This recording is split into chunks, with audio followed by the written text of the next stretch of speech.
Rusty stretched, a long, luxurious arch of his back, paws pushing into the worn rug. Sunlight, warm and buttery, streamed through the kitchen window, spotlighting dust motes dancing in the air. Breakfast, he thought, his tail giving a hopeful thump against the floor. His stomach rumbled, a gentle reminder that it had been at least 10 hours since his last meal, an eternity in dog years.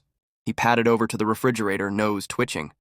He could smell the faint, exciting scent of bacon from yesterday, and perhaps, if he was lucky, a rogue crumb of cheese. A whine, soft and persuasive, escaped his throat, directed at the tall, two-legged creature known as Mom. She was humming, pouring dark liquid into a mug, a ritual he observed daily, still mystified by its purpose. Mom finally turned, catching his eye.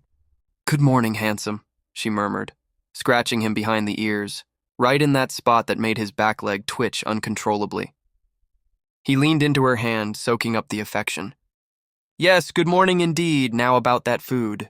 He watched her every move as she prepared her own breakfast, occasionally dropping a piece of toast, which he, ever the diligent cleanup crew, promptly scarfed down.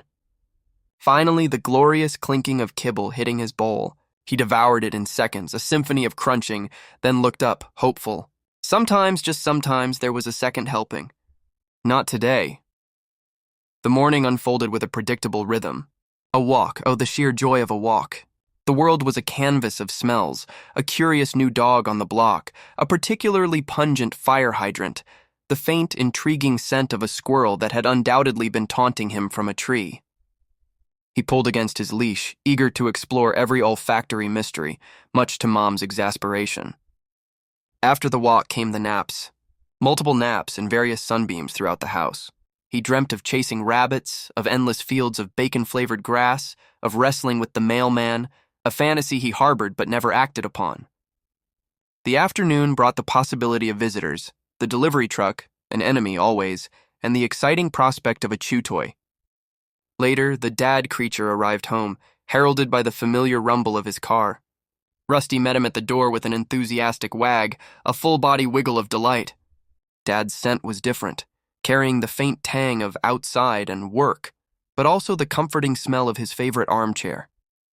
Evening was a time for belly rubs, for chasing his tail with a joyous abandon that belied his age, and for snuggling on the couch while Mom and Dad watched the glowing box that showed other dogs and people.